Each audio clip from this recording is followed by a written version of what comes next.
Ladies and gentle hands, we're having a problem in the hardcore world. Our problem stems from this little building right here. This is our super smelter. His name is Furnarce, and he's treated me very well for the past, 3,673 days. But today, he is starting to show his age as Furnarce has run out of fuel entirely.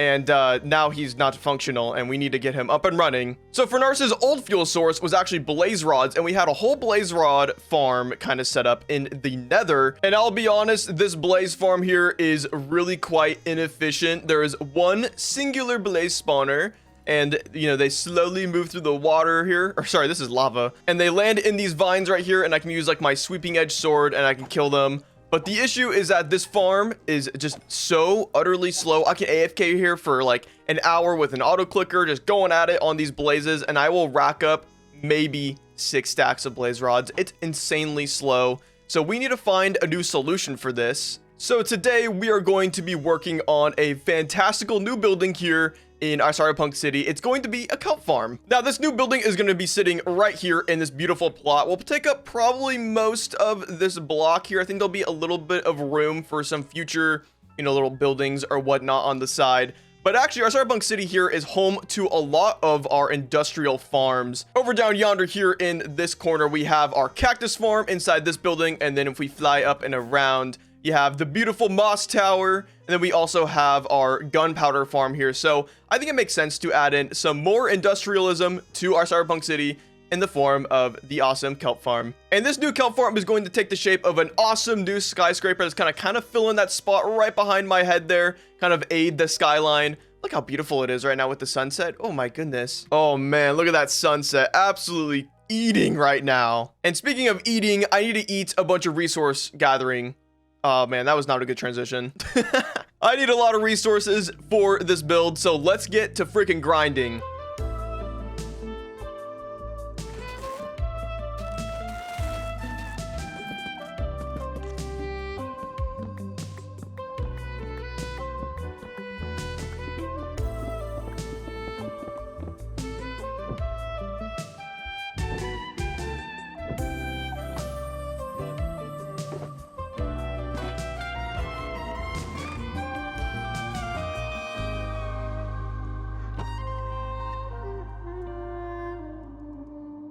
All right, we've gathered all of our resources we need for this build in these few shulkers here. It honestly wasn't that bad of a resource gathering. I had to get some mangrove wood. You guys saw the montage. It was pretty lightweight. I had a lot of these resources already ready for me in my beautiful storage room. But now that we have all of these gathered here, let's kind of discuss what we're looking for in this building here. So first, I want a nice big base building to kind of take up a lot of space, kind of similar to like the corner store right here, or just some of the other general buildings. It needs to kind of take up a lot of this space here, have a nice little corner facade as well. And I think I want to have a lot of like billboards on this building, kind of advertising for this kelp company that is selling these drinks. I think the kelp company is going to be a drink company. So I also want this building to kind of look like some sort of corporate office. So I want a lot of big windows, kind of similar to what like we have right here on this big old building here. These are supposed to be windows, and you know, I want big glass facade windows taking up a lot of the side, and on the lower section they kind of look like maybe some corner stores that are kind of installed on the bottom here. You know, when you're in like a downtown area and you have those big skyscrapers, on the bottom area might have like a Subway or, you know, a ramen shop or something. So I want to do something similar with that in this build on a few of the corners here. And then obviously with those big windows, I think kind of similar to what we did with the creeper farm over here. I mean, I guess you can't really see it anymore. Oh man, the cyberpunk city has evolved. But over here, you can see there's some windows here, and these are actually viewing into the creeper farm itself. So you can kind of visualize when the creeper farm is running. And I want to do the same thing with the kelp farm here with those big old windows. I think it'd be cool to be able to look inside, and it's a big water tank full of all of the kelp that is being harvested and being smelted and everything. I want to be very visual with this building and have it be a little bit animated with the whole process. I think we should sleep. And then of course we want this building to be a bit of a skyscraper as well. So on the top section of this building, it's gonna be kind of jutting out. And I think we're gonna go with a red palette for the top of that, because one of the only red buildings we have in the entire area is this guy right here, this little apartment complex. And we also have like this Torii gate right here, and these are kind of a browner tone. So I feel like the red might kind of stick out pretty well, especially since we have this white building right here. And if we kind of fly out and look at the horizon of the city, you can kind of see that it'll stick out just above that white building, and it'll stand out pretty well against the rest of the skyline because a lot of it is very neutral. You know, we have this gray building over here, gray over there, a lighter gray here, green, white, brown. It's a very, very neutral. So I think the red will stick out very nicely right in that spot. I think one more feature that needs to be featured on this big old skyscraper is a sign similar to the Moss building here. I think I just want to put kelp, or like whatever the subsidiary company or the parent company is of the kelp drink company, kind of similar to, like, I guess like a Pepsi or like a Coke or whatever. I want to do something similar to that on the side of the building on the upper area, but that'll be in the detailing phase of this build, and probably also after we make the actual farm. Of course, in typical Barce fashion, we're making the building and then we're making the farm. Please don't ever do this method of Minecraft. Please make the farm first and then make your building around the farm. I like to challenge myself and retrofit a farm into a build. It never works out in my favor, and I always get a lesser result than I want, but I think it's more fun that way, just for my own sanity. All right, but I think we've done enough yapping about what we're going to build. Let's actually freaking build it. So as always, sit back, relax, and enjoy the montage.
Where's my drink? My diet Dr. Kelp? I literally made this whole building just to reference that SpongeBob quote. But here it is. Our newest Cyberpunk City build has been officially completed, and it is our awesome kelp building. This took a lot of effort and brain power for me to design, so let me know if you guys really like this building, because holy brain, bro. It took me like 3 days to figure this out. I'm not very good at Cyberpunk, but I've been really trying my hand at it, trying to do it myself. I've been learning a lot from other builders, and like Taco Squad, you know, when we built this building together, he was walking through a lot of his thought process on this building. So I feel like I've been rubbed off on a little bit, and I'm trying my own hand at it. And you can tell there's a few, like, you know, similarities between these buildings and some of the other buildings in the area. But I'm quite happy with this fantastic, really tall building.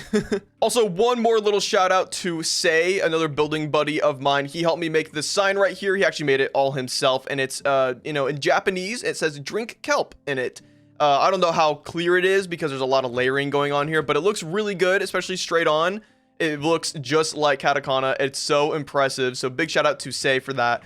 But there's a lot of little credits I gotta give too, because there's one more here. This is a kelp mural. I thought it looked really cool on the side of this building here because it's kind of an awkward space. There's like, maybe I'll put some trees here in the future and kind of just add a little bit more foreground element to this. But this, give credit to Hook, because Hook made a really cool building, and he had a bunch of murals on the side of it, and I thought it looked super cool. So I want to take my own hand at it. So a little shout out to Hook for kind of inspiring me for trying a little bit of an interesting take on the side of this big flat wall here. Also, this little dumpster right here, it actually functions, and any overflow kelp that comes through the system here will go through a composter and turn into bone meal. So a little extra bone meal, it never hurts to have. And on the back here, we have a big blank wall. Eventually, we're gonna throw in some more buildings on the side here. I just don't quite know what I'm gonna be doing with this street in the future, and I'd much rather have a bit more of like a theme going on with this area, just kind of keep it consistent. So we're gonna be leaving this blank for a little bit.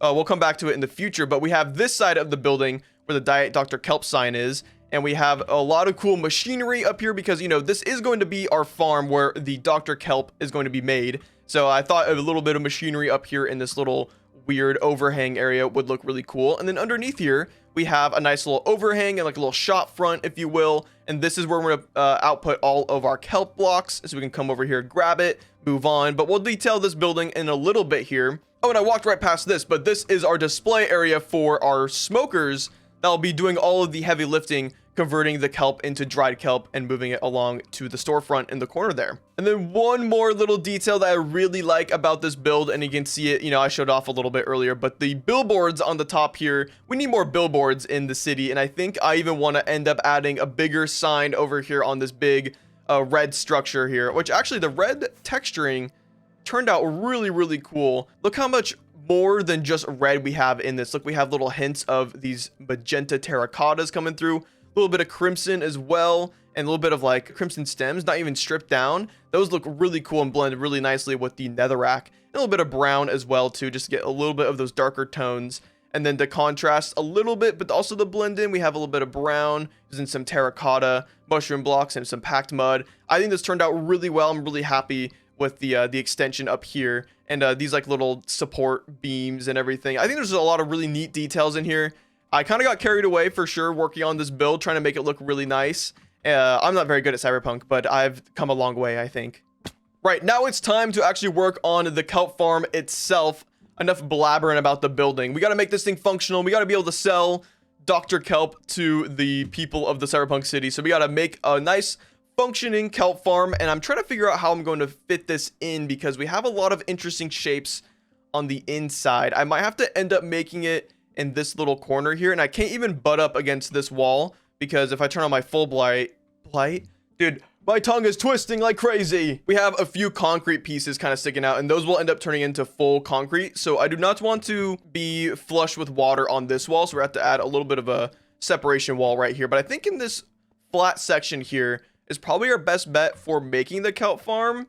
But I do want the kelp to be visible through the glass up here. So maybe we end up making the kelp farm on this upper section here, and we kind of fill up all of this space, and then the kelp can go down, fall down over here, and then it can go through the system all proper. And then we can have this lower section here kind of be more of a maintenance area that we can, kind of access all of the redstone components of the auto crafting and maybe even just some smoker access and stuff. I think that works out. I think that'll be pretty good. All right, it's time to get technical. Let's get some redstone going.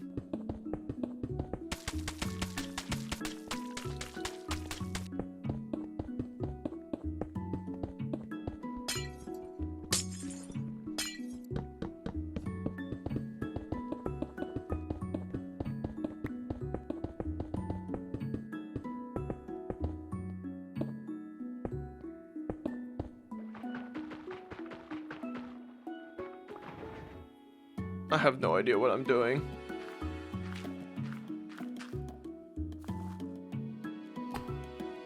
Perfect. My jank stone looks so good right now.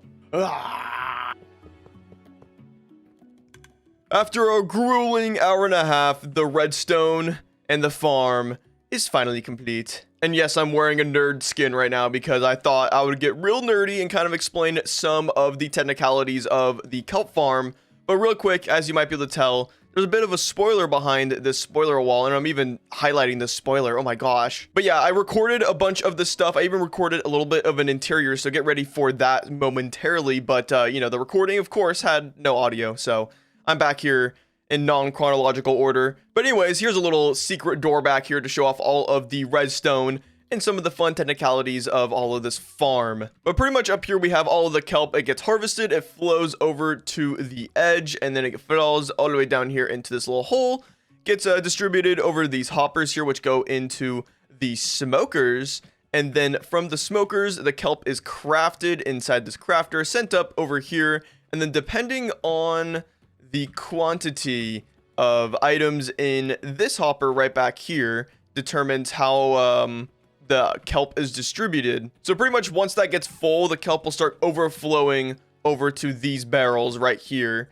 And it'll probably take a long time because we only have 26, and 64. It's actually pretty good in the reserve as of right now. So this will take its sweet time. I think eventually I might just automatically have to switch it to this other mode just so we get the overflow in this little interior over here, which I'm still spoiling. Oh my goodness. And like I said earlier, I really wanted to have the windows out here kind of view into the kelp farm, so you can kind of see it. I think I need to add a few lights on the floor here just so you can really see the kelp, but you can see that it's growing and you can see the array of pistons and all that fun stuff. Also, I'm sure some of you nerds know that I only did the observers on the top here instead of on every single row, and that's just because I didn't really want to use that many observers. It's kind of expensive, so I just wanted to do the cheaper route. All right, but now that I'm done explaining all of the nerdy redstone, we can get into the fun part of today's episode. So of course, as always, cue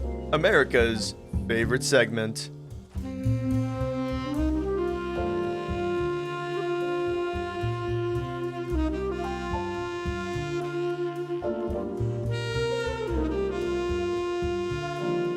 Interiors with Barce.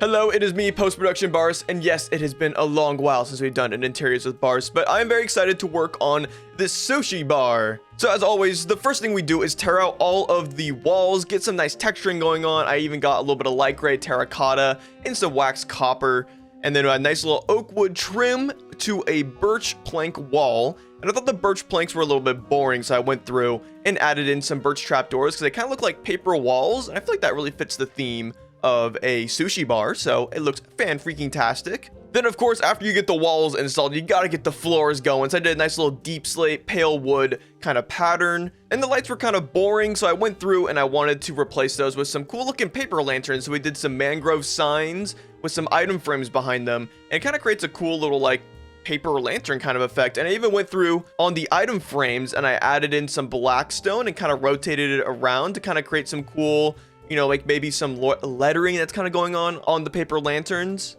So over in the back corner, I wanted to add the bar itself. So I made a neat little trim going around the back area here with some spruce signs and some white banners to kind of create a little bit of separation between the front of the restaurant and the back of the bar. I added in some shelves behind the bar with some chiseled bookshelves. Of course, the customers got to sit while they eat, so I added a table and some bar stools using a nice little piston table and some bamboo slabs. Just nice and classy, nothing too crazy going on there. All right, now it's finally time to do some more detailing stuff. So, of course, the obligatory brewing stand for the bar. I even added a little bonsai tree on this shelf here I made around the barrels. I think it looks so cute. And then one of my favorite little details I did is a little sushi roll on the bar table. I did it using a kelp in an item frame and then with a pale oak button underneath it.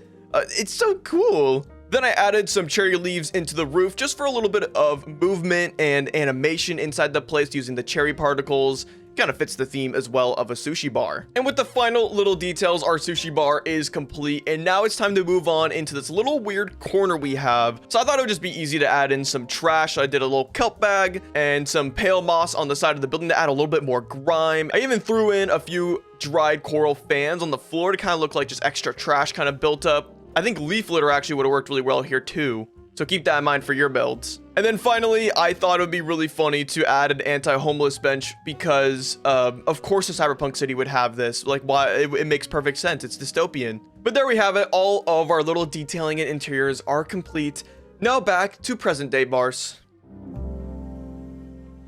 Hopefully you guys enjoyed that Interiors with Barce segment using my voiceover, my beautiful voiceover. Trust me, it was way better when I actually was commentating, but, you know, we had to adapt, improvise, and overcome. But anyways, we're over here at the beautiful cathedral library that we made a few episodes ago, and I'm here because we have a comment of the week. That's right, I'm bringing it back. I would really like to be able to highlight some of your guys' comments and maybe like just some of your questions or whatever you guys have for me, and maybe like my thoughts on Minecraft or whatever relates to the series itself. So I want to start leaving some book and quills around the area for maybe you guys to read in the future when you guys download the world and all that fun stuff, but also for me to store inside these chiseled bookshelves. So our comment today is actually from ZT Viper. I think it'd be really cool if you added book and quills to the library to fill up the chiseled bookshelves. Maybe a comment of the week type thing. Oh, well, look where we are now. So thank you, ZT Viper, for the suggestion, and now we're on episode 72. It's also a nice little way to kind of label where we are in the progression of this series, but let me throw this in right there. And fun fact, we actually have a bunch more of these books over in the starter house So I'll probably have to transfer a bunch of them over here, but I stopped maybe on episode 13 or like 15 or something like that. So they're a little bit, there's a little bit of a gap, but I want to bring it back because I think it's a really great way to kind of highlight some of you guys' comments and all that fun stuff. But now that we're done with that, I thought I'd come over here and quickly show off the skyline now of the cyberpunk city. Look how amazing that is. I think the kelp sign here looks really nice. I think I need to go through, maybe add a bit of a layering to it, like a black backdrop to it, just so it kind of highlights itself, gives it a little bit more of a shadow and kind of stands out a little bit more against the sky because the fog kind of blends it a little bit. But other than that, I think it looks really freaking sick. It's kind of similar to the moss sign over there, but it's a bit more like fonty, and it has a cool little asterisk to it because it's supposed to be like a parent company, and they're supposed to really kind of appeal themselves to the masses and make them look really cool, kind of like Coke or whatever, you know. But anyways, y'all, I gotta get this video out to the rest of you, so thank you all so much for watching. As always, I really do appreciate it. If you want to join the prestigious list of channel members on the left side of your screen, make sure to join as a member. And of course, if you enjoyed the video, get subscribed and like the video and all that fun stuff. Oh, and now that this is actually done, we can remove this wall. A lovely interior. All right, I'll be seeing you guys next time. Bye.